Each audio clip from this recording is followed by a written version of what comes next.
Hey everyone, Andy Raffel from eTeknix.com, and this is part three of February's Q&A session. So we've already got two videos. If you haven't checked them, definitely go and check them out. Answered lots of good questions about gaming, tech, hardware, state of the industry, how we do things here, all that kind of good stuff.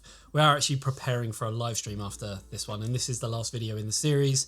So yeah, it takes a long time to make these videos, but it'd be nice when they're actually all done. So yeah. Lots of questions to get through. I think we've got about 10 or 11 more questions and then we're done. But before we get into that, here's a quick word from this video sponsor. I'm never going to be an esports gamer. I never get any kills. I wouldn't be so sure of that. Is that Andy Raffel from eTeknix.com? Yes, my son. It is me, Andy Raffel from eTeknix.com. What are you doing here? I'm here to bestow upon you a gift that will transform you into a true gamer.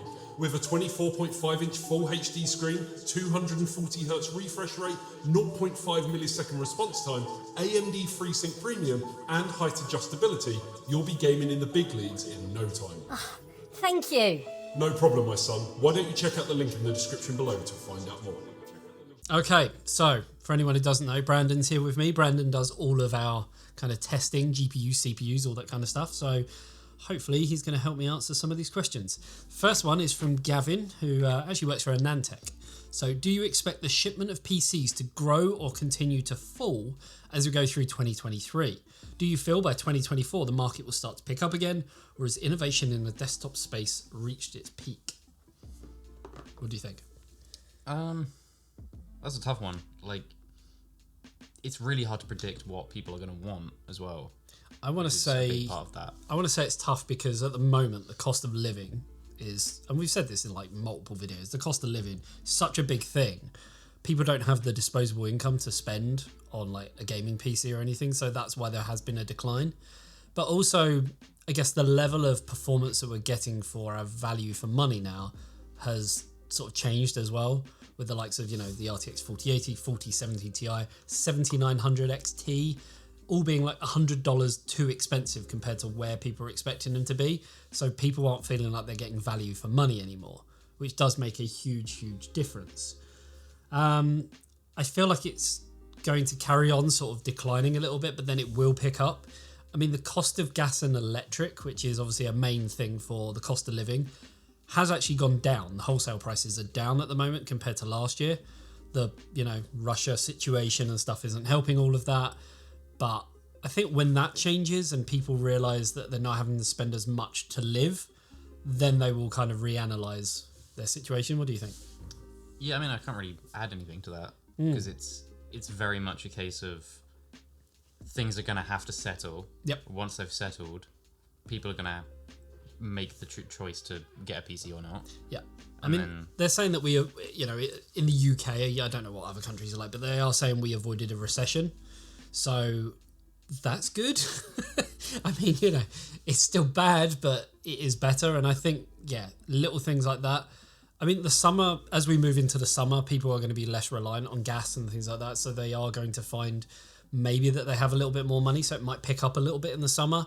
But then on the same hand, people aren't at home playing games during the summer because they're too busy out there in the real world, you know, enjoying real life. You know, I tried it once, wasn't for me. You know, No, I the prefer to graphics were stay good, but you know, I prefer staying in, have a fan pointed at me the whole time.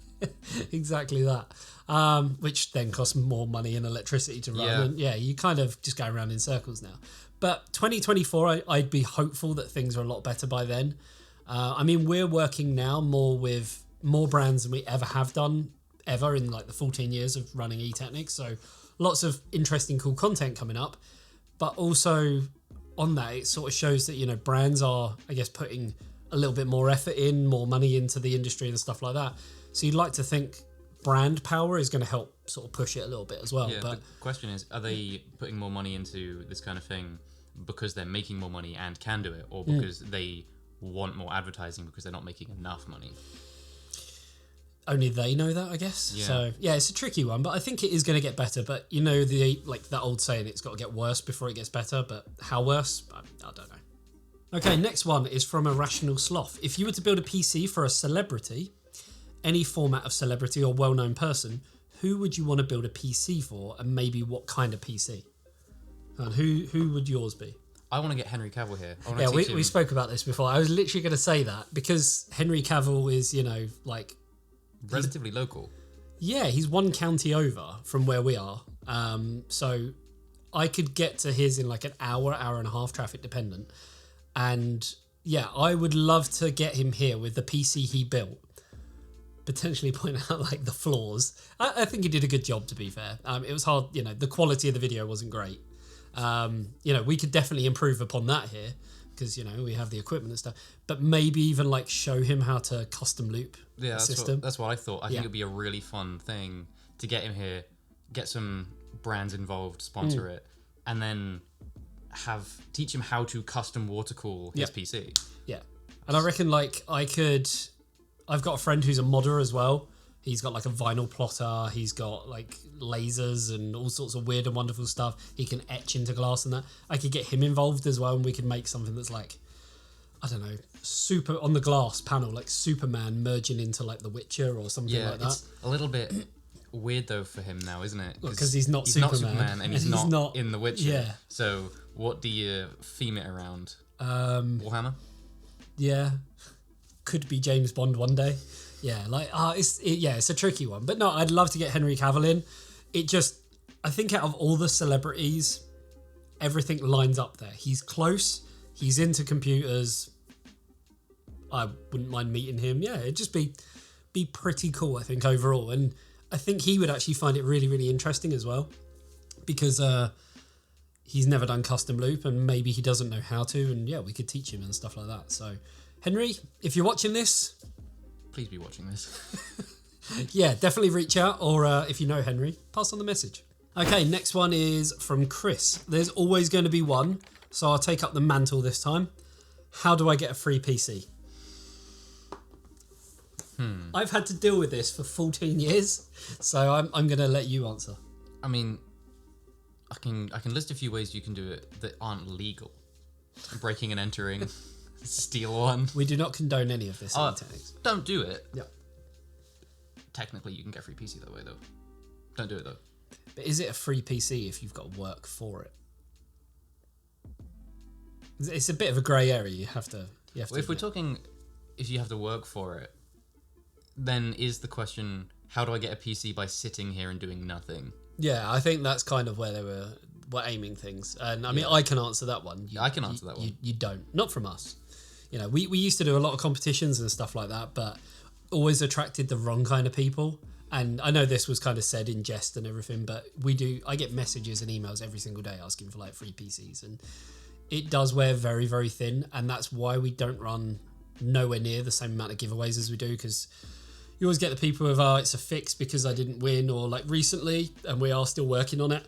We did the 12 days of Techmas over Christmas, and our Instagram account actually got permanently disabled. And we've been trying ever since to get it back, but it's looking like that's just, not happening. So we're just going to have to pick the winners based on the other platforms and stuff. But it's always a nightmare logistically to run competitions and stuff. So, sorry. Yeah, even I've got friends who are like, hey, you work at eTeknix, can I have a free graphics card? No, you can't actually. Yeah, even Brandon doesn't get free graphics cards. Okay, next one. What explains the exponential rise in motherboard prices over the last 4 years or so? It used to be the case that you would get a high-end flagship board for a bit more than €200, whereas now you can barely afford a halfway decent B650 model for that sum. How much of it do you think can be attributed to actual technological improvements, and how much of it is just pure greed? So motherboards, generally speaking, back in the day, you used to get like a 2-layer PCB, copper, traces in between. Now you're talking like sometimes 5-6 layers, more copper. Copper has gone up like dramatically in cost. Raw materials in general, I remember like during the epidemic that happened over the last couple of years, it will remain nameless because YouTube don't like it. The cost of just general raw materials, the cost of cardboard, like cardboard boxes that they had to then print on to put your motherboards in. There were manufacturers who were making GPUs, and they literally had stacks of GPUs and no boxes to put them in, so they couldn't sell them. And it's all kind of taken its toll. And where I think brands had to pay more for those raw materials, they're now trying to claw some of it back. So I wouldn't call it greed as such.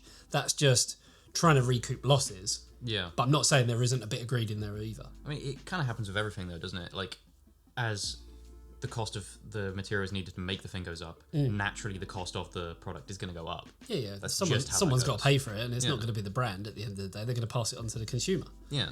There's also like more features as well. So like PCIe Gen 5 needs more cooling. So, you know, there has to be, firstly, R&D money has to go in for people to figure out how to keep things cool.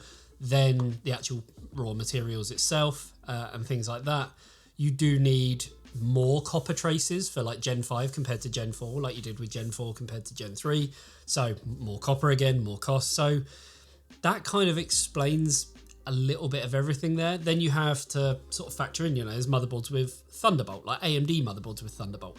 Thunderbolt is, from what I remember, an Intel technology. So Yes. AMD would have to get the license from Intel to include that in their board, which means paying a fee. Someone, again, has to pay that fee. So, it all kind of adds up, and it's not great for the average consumer, but wages have gone up as well. Not at the same level, but wages have gone up. Cost of product has gone up. Like I say, not at the same level, but yeah, there's some variance there, I guess, to a certain degree. Okay, next one. What tech that had low expectations actually blew your mind? I don't know, because normally when brands have like a technology or a product or something like that, they want to shout about it. So they kind of build up the expectation to start with anyway. I'd say DLSS 3. I mean, we spoke about this before, but there was an expectation It to a didn't have degree. low expectations. It didn't have low expectations. It didn't really have any expectations, I don't think. Like, it came out obviously with the 40 series, and it was kind of like, here's DLSS 3. It works like magic. And I think some people went, all right, yeah, we'll give it a try. Even us, we were like, all right, we'll give it a try and compare it against DLSS 2. We're like, how is it that good? Whoa. Yeah, like, not low expectations, but higher expectations than what we had. You know, actually, I think I might have an answer here. I had absolutely no expectations for a certain thing because I didn't know it was going to exist. Right. PCI release buttons on motherboards. That has changed my life. Yes. As people who have to like test and things like that, in and out with graphics cards, when you have like, we used to use Noctua D15 S's, and between like the cooler and the graphics card, you could barely fit your hand in between. So having a button there to just go like that, and yeah, game changer. Yeah, if you don't have something to like try to stick in there trying to press that button, you have to use your hand between like a big cooler. Or you just do it what hurts. Yeah, you do what I used to do on our old graphics card test bench. The little clip that actually holds the PCI Express finger in, you just take that clip off. That way it just goes in and out anyway. So you don't need a button, you don't need anything. It just it does it. But yeah, a button does make sense. More so for us than the average consumer, because an average consumer is only going to put a graphics card in once. Yeah. So it makes a lot more sense doing that, but it's still, something that I don't think it was low expectation, it was just no expectation because no one knew about it, and then new motherboards came out. It was like, hey, what's this button for? Oh my God, I never knew that I needed that until now. Whoever invented that, I thank you with all my heart. So I can categorically guarantee that there is someone at MSI, someone at Asus, and someone at Gigabyte right now going, yeah, it was me. All three of them. Yeah, Someone did it first. I want to say it was Asus. I think they did it on the last generation. Now everyone's got it on this generation. I do remember it on last generation. Yeah. So yeah, good job. Okay, next one is from Shah. Will we see new under 200 USD GPUs again? Maybe successors of the GTX 1660 series. I think we will. Maybe. I don't think under 200 US dollars. I think like maybe matching if you're lucky. 229, 249, somewhere around that. But I don't think it's going to be for a long while. Some of the worst cards from last generation that we tested are around that price. What, like 1630 and the what was the other one? 64? 6400. Oh, they were so bad. Yeah. So bad. The problem is obviously Nvidia released 4090, 4080, 4070 Ti. They're going down the stack. And I have my own reasonings as to why I think that is the case. You know, they released a 4090 and you go, I want that. I'm going to start saving for that. So you put a couple of $100 away and you might have like, I don't know, $700 or whatever, $800. And you're like, right, I'm like over halfway there.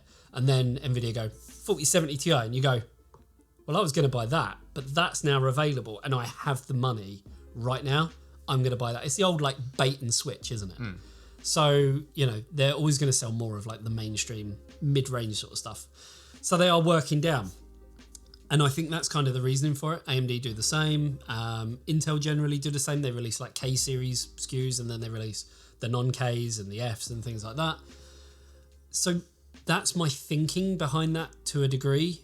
But then how long is it going to take to get down to that like $200 price point? It's going to be a year, isn't it? When it comes to new generations, generally they'll start with the top end because there's more hype around it. Yep.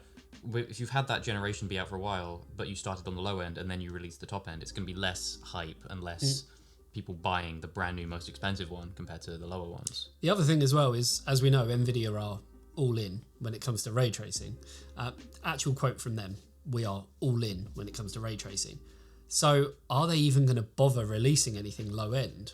Because that doesn't feature it. That doesn't have ray tracing, which doesn't make sense because running a game on a low end card with ray tracing, just like the RTX 3050, isn't the greatest experience without the likes of DLSS. I could see them potentially releasing a card that doesn't focus on ray tracing at all and focuses primarily on really good upscaling performance.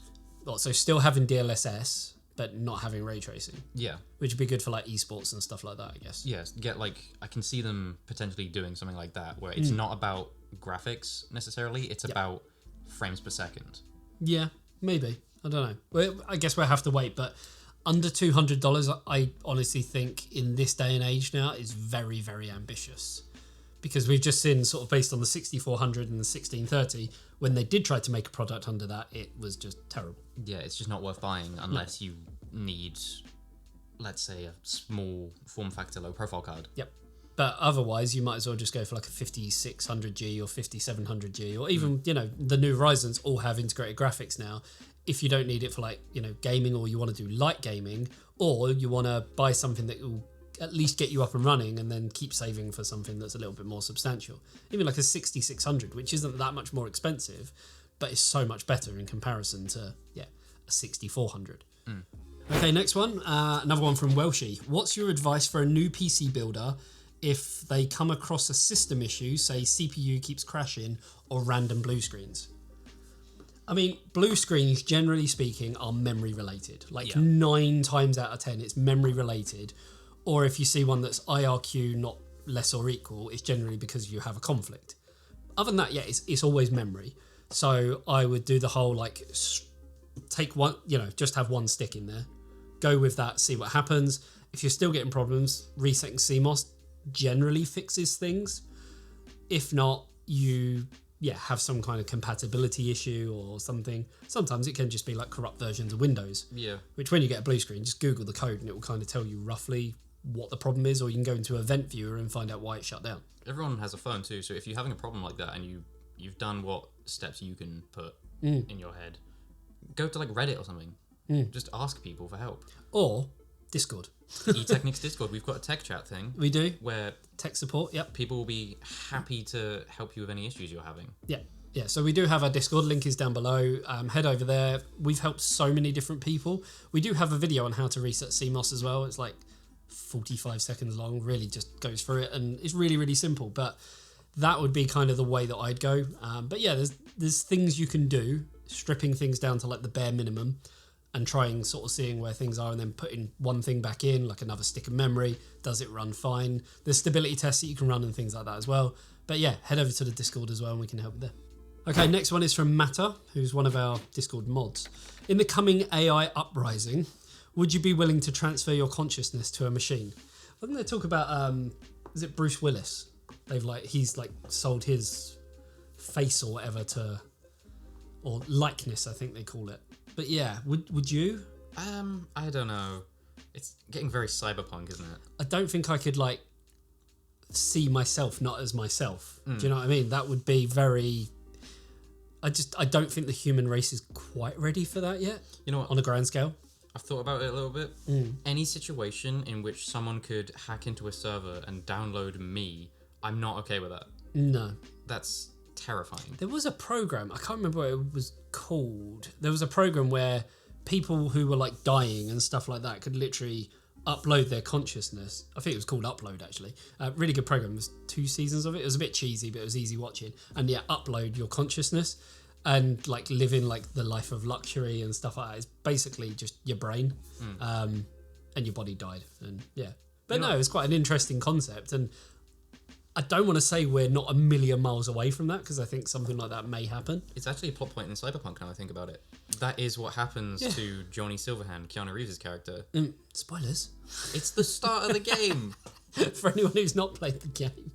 But no, I think, it's not completely out of the realms. I couldn't see myself doing it, but I think a lot of other people would say that until their mates do it, and then it would be kind of peer pressure of, oh, well, so-and-so did it, oh, I'll do it then.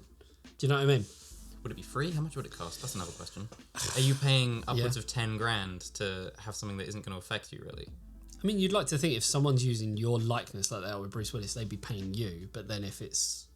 I think it depends on how we're sort of talking about what's actually happening with your likeness. And then you've got things already where people are paying for likenesses, like action figures of movies. They're paying for the likeness of the actor. So... if Bruce Willis has sold his likeness, that means that someone else has the rights to his face? Yep. It's my face. I'm keeping my face. Get a good solicitor. That's all I can say. Make sure, you're happy with everything.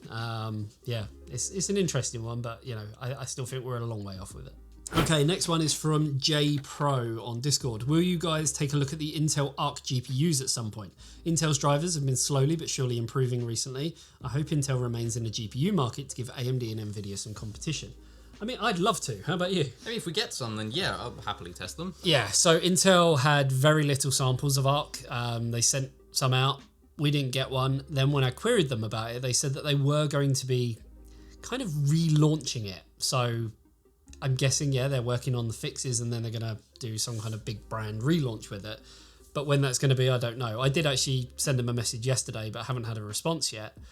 But I mean, it'll be interesting. We love having as much stuff as physically possible so we can make as many comparisons as possible because it allows us to make more content. So there is that element of it. But until we get sent something, I mean, we could go out and buy it, but we're still at the point where the channel is... not huge, that the return on me going out and buying one we wouldn't get back. So it makes it a little bit difficult. When you're talking about the hardware unboxed and the Gamers Nexus and the Linuses and things like that out there, they can go out and buy something, get hundreds of thousands of views on it, and it's basically paid for buying it. Which is why I guess Patreon is so important to us, that, the money that we get from Patreon actually helps us to like buy new equipment and buy things like that, and we're not reliant on brands as such. We're more kind of reliant on you guys watching the content. So, the more you watch, the more we make, and then it all kind of goes back into a pot. So, Okay, next one is from George S. Have we reached the point with gaming PCs where 32 gig of RAM should be considered the norm, especially now with DDR5, or are 16 gigs still future-proof on certain systems? Hogwarts has issues with anything less than 32 gig. I didn't know that. Yeah, I was talking to a friend of mine the other day, and he said the main issue he's seen is the lack of memory. So, I mean, it's inevitable, isn't it? The problem that you're going to get is people running on older systems trying to get 32 gig of RAM because their boards might not accept two 16 gig sticks. So then they have to go 4 8 gig sticks, but then, it's like when you try and maximize all 4 slots, it causes issues. But then Corsair the other day, they actually announced that they're coming out with like these weird and wonderful capacities. So 24 gig and 48 gig modules, which is going to allow 24, 48, 96 and 192 gig of memory, which is going to be really interesting because how's that going to play with, AMD, Intel motherboards and all that kind of jazz. You imagine 4 48 gig sticks. I don't remember who it is, but a company recently was like, it might have been MSI, have been like, our boards are 700 and maybe 600 even series Intel boards now support up to 192 gig. Yeah, because normally it's up to 128 gig. Yeah. But it's still across a couple of SKUs, so there's still always going to be like a QVL list of what's actually supported, so definitely check that out. But I think games are going to appreciate more memory anyway. But yes, I think it is going to become a standard where 16 gig isn't going to be enough, which is funny. Only maybe 3 years ago, it was like, oh no, get 16 over 8 gig because you're giving yourself that future proof. I think 3 years is sort of good time-ish. Yeah. Maybe a little bit longer would have been nice, but yeah, it is getting to the point. We've probably got about another year before I think it becomes more of a necessity than like a luxury to have. But yeah, I think Corsair making these new different sizes is definitely going to help kind of move that along at a faster pace. Okay, so last one is from Antos. Can you please do some tests with the Ryzen 5700X? I'm curious to see if it will bottleneck a 4080, please. Have we got a 5700X? I don't think we have. Do we? Maybe. Probably. Yeah, we probably do. Yeah, so we want some tests with the Ryzen 5700X. Curious to see if it will bottleneck a 4080. So I guess we mentioned, I can't remember if it was this video or one of the other Q&A videos, but we mentioned about doing some CPU scaling stuff where we take a processor, we test it in a certain amount of games on like a 4090, then maybe say a 4070 Ti or like a 6800, and then something lower end to see where does the CPU sort of get to a point and then sort of tail off where the GPU takes over in terms of bottlenecking. So that's definitely something we're looking at. So maybe 5700X would be a good place to start if someone wants to see it. Yeah, although there is difficulty because once you open up that, you're going to have everyone asking for every different combination of hardware to be tested because they want to know exactly how one thing will perform on their current exact system. And that's why we then go on Twitter or the YouTube community tab and we put out a poll and see what people want. So yeah, maybe we'll put up a poll soon. So make sure you're following us on Twitter or subscribed on YouTube, and we'll put up a poll as to kind of what people want to see in terms of sort of CPU scaling and what graphics cards we should maybe use. But yeah, you can always comment below as well.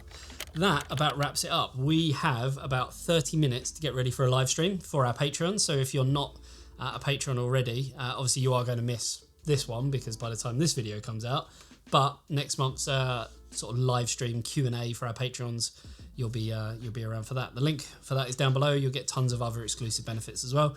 If you enjoyed this video and the Q&A series as a whole, make sure as you leave you click that like button and make sure you are subscribed. And yeah, that about does it. I'm done. Stick a fork in me. We've been sat in front of this desk for an hour and a half and we've only got, what, another hour to go. But on the bright note, it is Friday, so happy days. So yeah, everyone enjoy your weekend. It's been fun. I'll see you in the next one. See you later, guys. Bye-bye.